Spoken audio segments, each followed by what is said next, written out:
نہیں کر رہا. اس نے وعدہ کیا ہے کہ ایمان اور عمل صالح لاؤ گے تو زمین میں خلیفہ بنائیں گے. نیک عمل کر رہے ہیں, عمل صالح کر رہے ہیں, اللہ کا وعدہ کب پورا ہوگا؟ یہ نیک عمل ہے ہی نہیں. نیک عمل اسی صورت میں ہوگا جب اللہ کی رضا کے لیے کیا جائے, اس کی خوشنودی کے لیے کیا جائے. بلکہ یہاں پہ یہ بات بھی ایڈ کروں گا, اگر اللہ کی رضا کے لیے جھوٹ بھی بولا جائے تو وہ جھوٹ بھی نیک عمل ہے.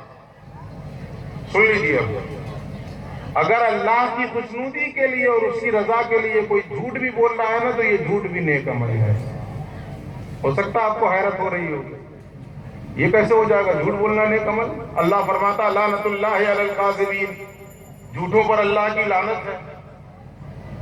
اب کب نیک عمل ہوگا؟ جب دو مومن آپس میں دوری بنائے ہوئے, دو مومنوں کے درمیان دوری بنی ہوئی ہے, اور مجھے یقین سے معلوم ہے کہ میں ایک جھوٹ بول دوں گا تو یہ نفرت کی دیوار گر جائے گا اور یہ دونوں مومن آپس میں مل جائیں گے, ان کے درمیان پھر سے محبت ہو جائے گی, نفرتیں ختم ہو جائیں گی.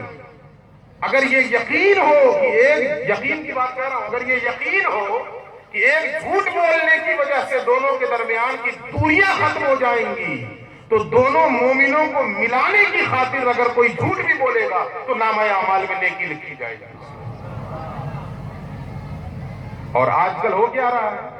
نہیں جی مجھ سے تو سچ برداشت نہیں ہوتا ہے, کیا کروں, سچ بولنے میں تو میں اپنے آپ کو روک ہی نہیں پاتا ہوں. اللہ کو خوب معلوم ہے تو کس لیے سچ بول رہا ہے, فتنہ پھیلانے کے لیے. اس لیے سچ بول رہا ہے کہ لڑائی ہو جائے معاشرے میں, اس لیے سچ بول رہا ہے کہ جھگڑا ہو جائے معاشرے میں. اللہ علیم بذات الصدور ہے, دلوں کی حالتوں کو جانتا ہے. کس لیے تو بول رہا ہے؟ اللہ کو بھی دھوکہ دے دے گا. مفتی صاحب کو دھوکہ دے سکتے ہو کہ اللہ کو دے دو گے, جو دلوں کے حال کو جانتا ہے, دلوں کے بھید کو جانتا ہے. کس لیے سچ بول رہے ہو؟ اللہ کو یہ بھی معلوم ہے. تو زندگی بھر یہ سوچتا رہے انسان کہ میں تو سچ بول رہا ہوں, میں تو سچ بول رہا ہوں, میں تو سچ بول رہا ہوں, لیکن اگر اس سچ کے پیچھے اس کی نیت یہ ہو کہ اور گتھم گتھی ہو جائے اور معاشرے میں فتنہ پھیل جائے تو اس کا سچ بولنا اس کے نامہ اعمال میں گناہ لکھا جائے گا, نیکی نہیں لکھی جائے گی. تو نیک عمل وہ ہے جو اللہ اور رسول کی رضا کے لیے کیا جائے.